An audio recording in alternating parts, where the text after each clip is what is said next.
आप श्रवण करे गरीब ब्राह्मण और सूर्या देव की कृपा।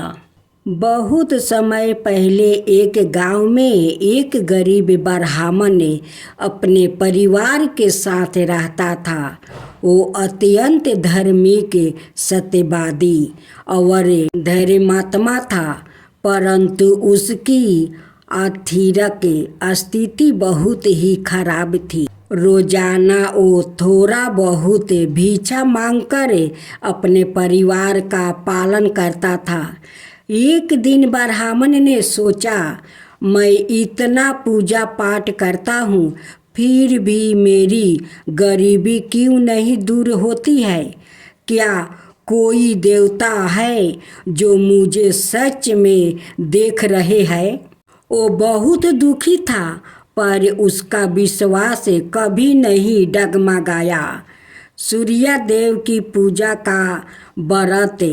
अचानक एक दिन एक साधु उसके घर आया। उन्होंने ब्राह्मण को कहा, यदि तुम सच में अपने जीवन में सुधार चाहते हो तो रविवार का व्रत रखो और सूर्य देव की सच्चे मन से पूजा करो। ब्राह्मण ने साधु की बात मानी और अगले रविवार से व्रत करना शुरू कर दिया। वो सुबह जल्दी उठकर स्नान करता, साफ वस्त्र पहनता, जल में लाल फूल और अक्षत डालकर सूर्य को अर्घ देता और ओम गिरनी सूर्याय नमः का जप करता। लगातार 7 रविवार तक यह व्रत करते करते उसके जीवन में धीरे धीरे परिवर्तन आने लगा। एक दिन जब वो नदी के किनारे पूजा कर रहा था, तभी उसे पानी में एक सोने की मोहरों से भरी थैली मिली। पहले तो उसने लौटना चाहा, पर आसपास कोई नहीं था। वो थैली लेकर घर गया। उसके बाद उसकी गरीबी मिटने लगी। उसका घर अनाज से भर गया, वस्तु धन और खुशियों आ गई। गांव वाले भी हैरान हो गया। एक रात ब्राह्मण को सपने में भगवान सूर्य देव ने दर्शन दिया और कहा, हे भक्त, तुम्हारी श्रद्धा, सच्चाई और धैर्य से मैं प्रसन्न हूँ। तुमने बिना किसी संदेह के मेरी पूजा की है, इसलिए मैं तुम्हारे जीवन का अंधकार मिटा रहा हूँ। इस व्रत को करते रहो और दूसरों को भी प्रेरित करो। ब्राह्मण की आंखों भर आई। उसने प्रेरणा की कि वो जीवन भर सूर्य देव का व्रत करेगा और जरूरतमंदों की मदद करेगा। इस कथा से सीख मिलती है, सच्ची श्रद्धा और धैर्य से भगवान जरूर प्रसन्न होते हैं। रविवार का व्रत और सूर्य देव की पूजा से जीवन में उजाला आता है। दूसरों की भलाई में ही सच्ची पूजा है। ब्राह्मण ब्राह्मणी की खूब सुंदर कहानी। इस रविवार व्रत कथा सुनने से सूर्य भगवान ने जैसे ब्राह्मण देव को धन धनाय दिया था, वैसे ही सुनने वालों को भी सूर्य भगवान जरूर देंगे। तो बोलो सूर्य भगवान की जय, सूर्य देव की जय। राधे राधे भक्तजनों, आज आप सुनेंगे रविवार व्रत कथा, एक ब्राह्मण और ब्राह्मणी का दुख भरी कहानी। एक निर्धन ब्राह्मण और ब्राह्मणी थी। उनकी 4 संतान थे। ब्राह्मण बहुत गरीब था, लेकिन बहुत अलसिया था। वो कमाना नहीं चाहता था। वो बस घर में बैठे बैठे वो भोजन करते और सोते रहते। ब्राह्मणी आदमी का घर में जाकर वो काम करती रात का बाचा हुआ भोजन उस औरत ब्राह्मणी को देती।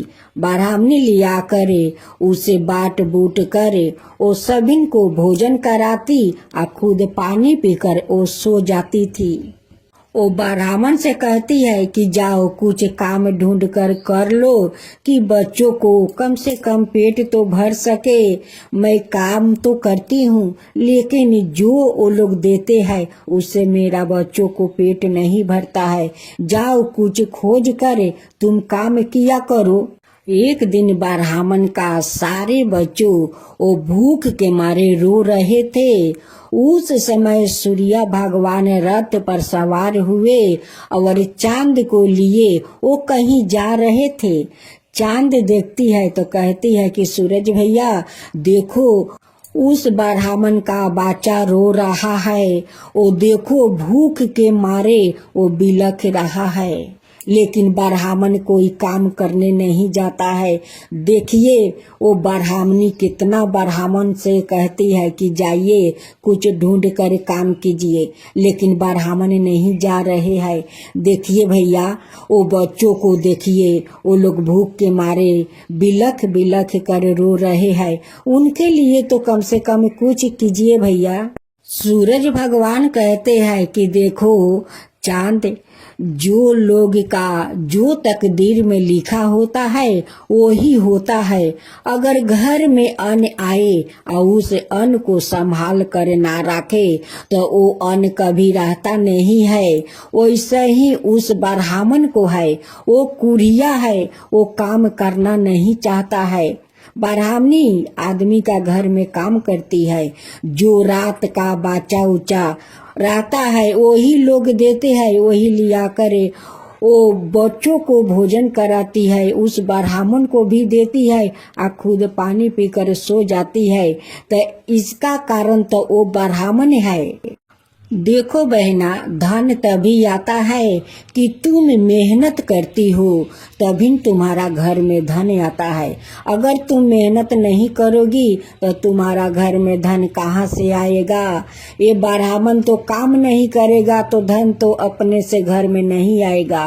वो धन के लिए तो मेहनत करना पड़ता है, ये ब्राह्मण नहीं करता है तो उनकी घर में धन कैसे आएगा।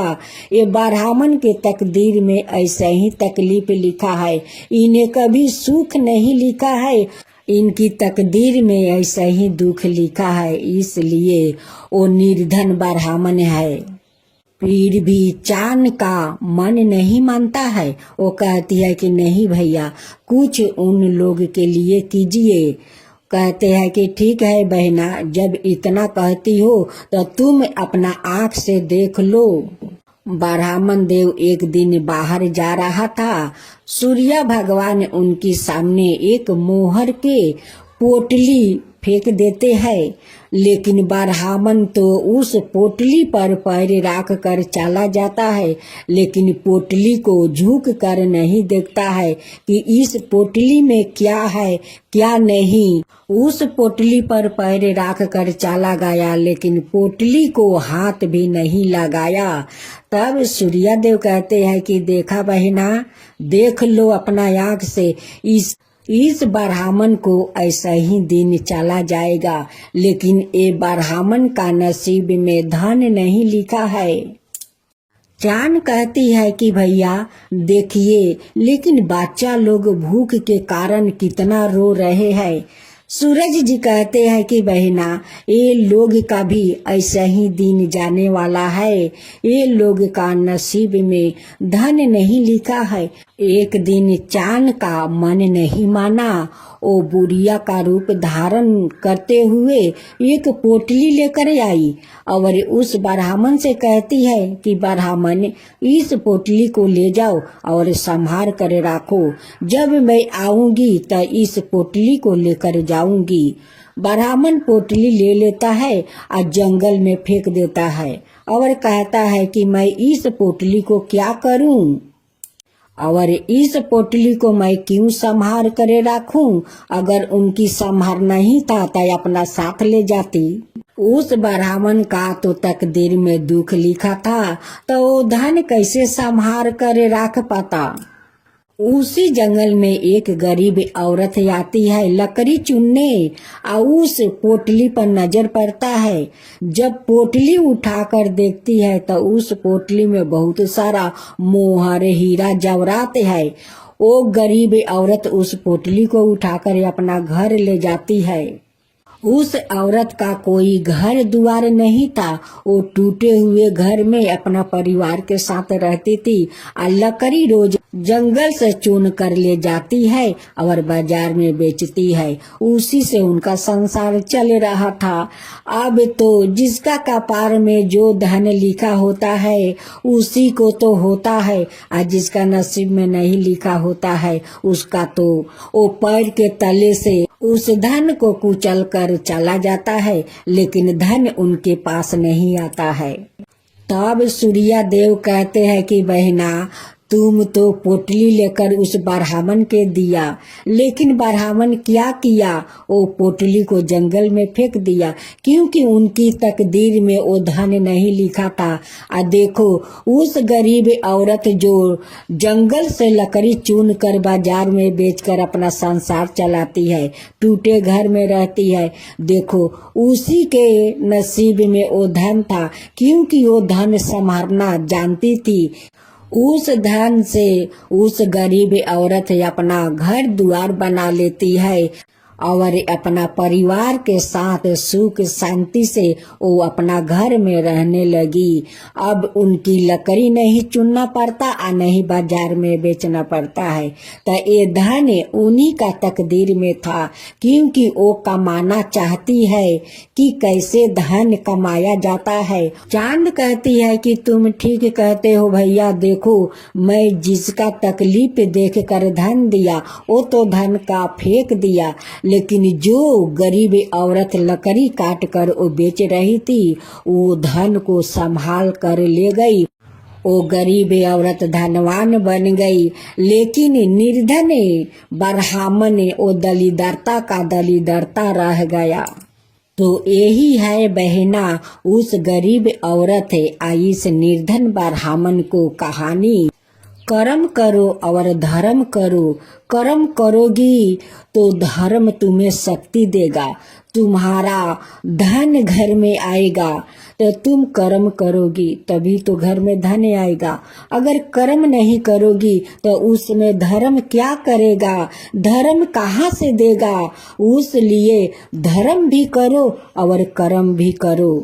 हे सूर्या देव, जो आपका कहानी कहे, जो सुने, जो हुंकार भरे, उन सब का ऊपर कृपा कीजिए और सूर्या और चांद को जय बोलिए। सूर्या देव की जय हो, सूर्या देव की जय हो, चांद मैया की जय हो, चांद मैया की जय हो। आज आप सुनेंगे रविवार का व्रत कथा। सूर्य भगवान और ब्राह्मण की ये व्रत कथा है। सुबुकपुर गांव में एक ब्राह्मण और ब्राह्मणी रहते थे। वो लोग बहुत गरीब थे। ब्राह्मण देव निकामा था, वो काम करना नहीं चाहते थे। वो सारा दिन वो भोजन कर लेता है और सो जाता है। ऐसे करते करते कुछ दिन बीत गया तो एक दिन ब्राह्मणी कहती है कि ब्राह्मण देव, आप तो भोजन करके सो जाते हैं, ऐसे अगर सोते रहेंगे तो हम लोग का गुजर कैसे होगा, हम लोग का जिंदगी कैसे चलेगा। आप बाहर नहीं जाएंगे, काम नहीं करेंगे तो कैसे धर्म चलेगा। आप जाइए बाहर और कुछ काम ढूंढ कर लीजिए कि हम लोग का गुजारा हो सके। ब्राह्मणी हमेशा उदास से बैठे रहती थी। ब्राह्मण देव तो ब्राह्मणी का बात नहीं सुनते। बस ब्राह्मण देव झील में जाते हैं, स्नान करते हैं, सूर्य भगवान को वो जल चढ़ाकर फिर घर आकर सो जाते हैं। ब्राह्मणी ब्राह्मण को कहते कहते थक गई थी, लेकिन ब्राह्मण देव है कि ब्राह्मणी का बात वो नहीं सुनते थे। एक दिन ब्राह्मणी का गुस्सा आया तो वो कहने लगी कि ठीक है, आप तो काम करने जाएंगे नहीं तो चलिए, जो झील में आप स्नान करते हैं, सूर्य देव को अर्घ देते हैं, उसी झील में चलकर हम दोनों डुबकी लगाकर अपना प्राण त्याग देते हैं। नहीं आप रहेंगे और मैं, और नहीं आपको काम करने के लिए कहूँगी। चलिए उस झील में हम लोग डुबकी लगाकर अपना प्राण त्याग देते हैं। ब्राह्मणी के ये बात सुनकर ब्राह्मण देव गुस्सा हो जाते हैं और लोटा और धोती लेकर वो मुंह ढाक कर वो जंगल के तरफ निकल पड़ते हैं। अब तो सब गांव को लोग देख कर कहने लगे कि देखो देखो ब्राह्मण देव को, वो अपना मुंह ढाक करे वो कहीं जा रहे हैं। देखो निकम्मा ब्राह्मण को, जो ब्राह्मण घर से नहीं निकलता है, आज वो अपना मुंह छिपा करे वो देखो जंगल में जा रहा है। गांव वालों को बात सुनकर ब्राह्मण देव को बहुत दुख पहुंचा। ब्राह्मण देव जात जात एक जंगल में उस जगह पहुंच जाते हैं जहां पर एक छोटा सा तालाब था और एक पीपल का पेड़ था।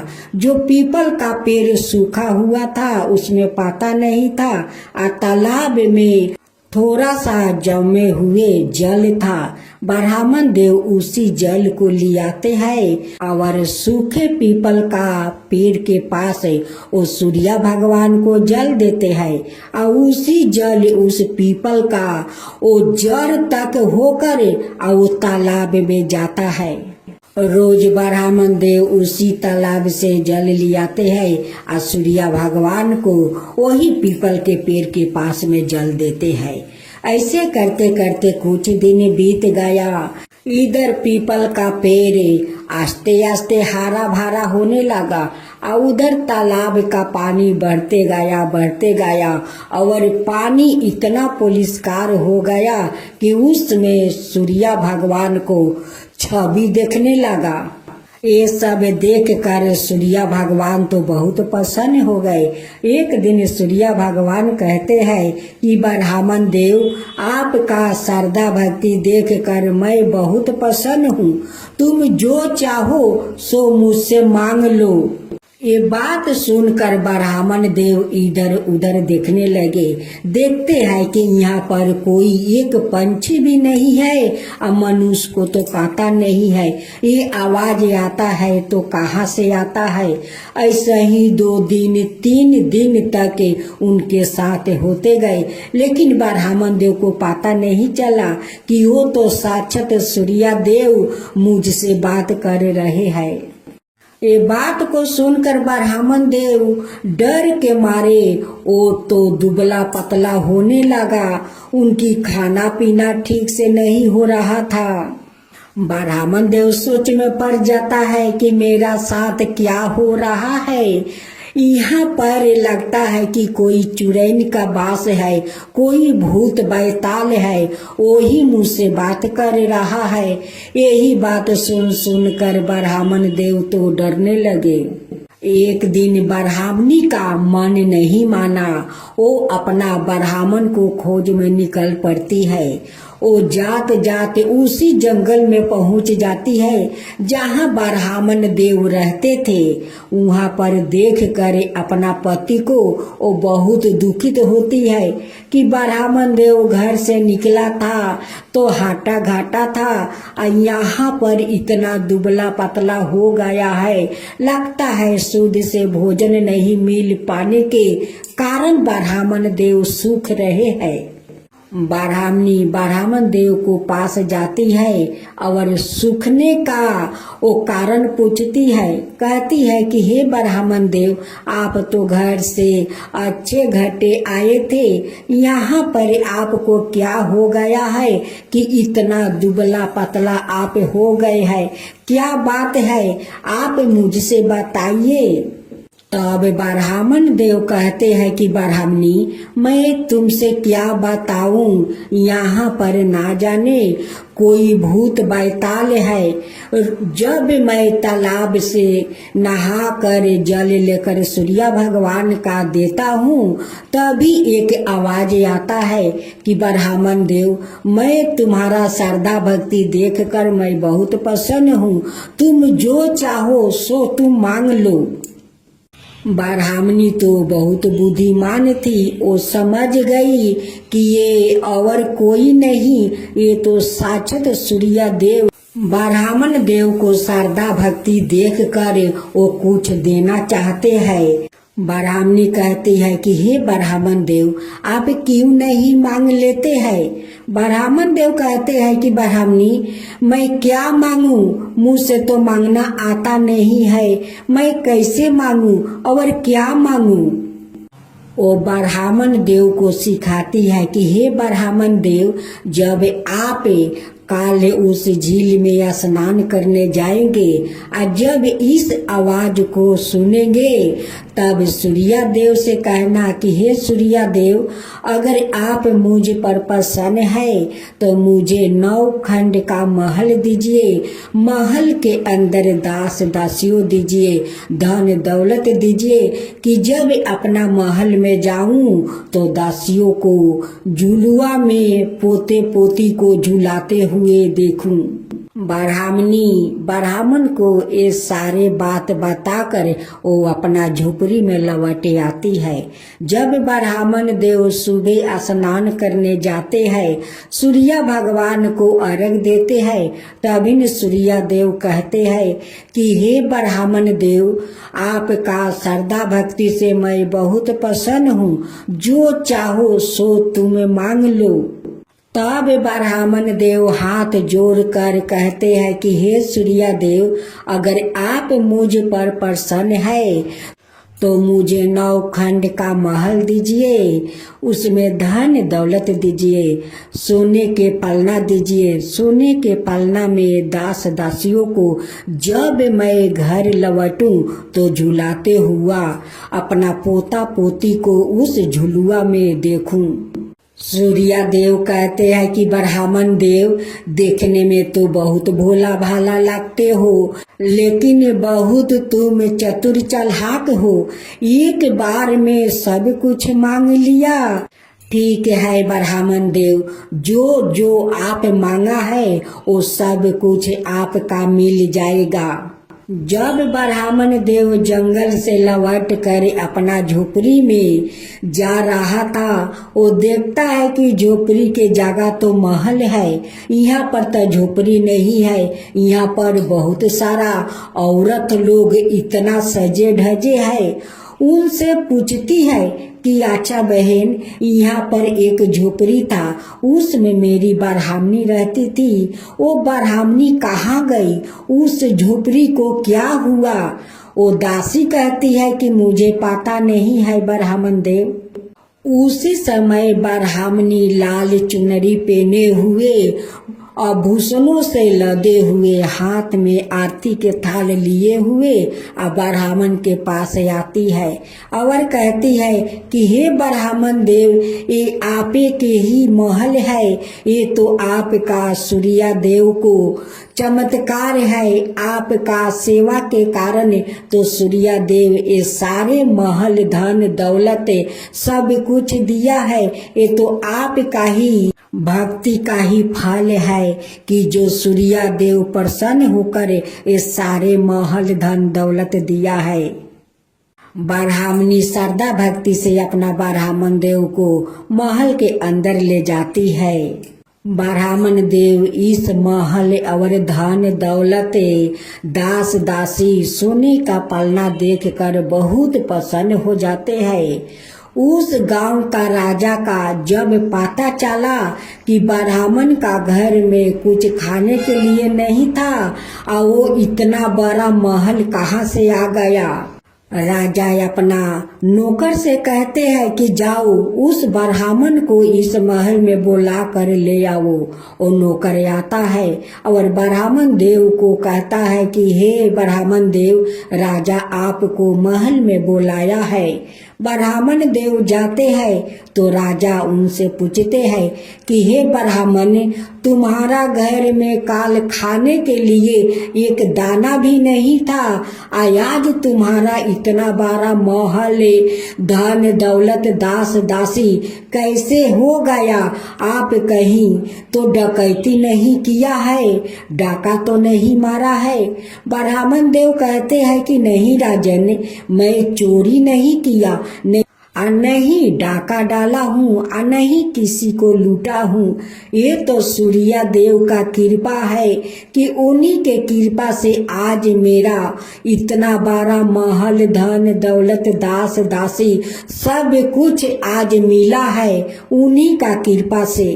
तब राजा कहते हैं कि हे ब्राह्मण देव, मैं इतना पूजा पाठ दान पुण्य करता हूँ, लेकिन आज तक मेरा कोई संतान नहीं हुआ। इस महल को संभालने के लिए आज तक मेरा कोई संतान नहीं हुआ है। आप कृपा करके बताइए उनकी विधि विधान क्या है, उनकी पूजा कैसे किया जाता है, ये कृपा करके मुझे भी बताइए। मैं भी सूर्या देव को पूजा करना चाहता हूँ।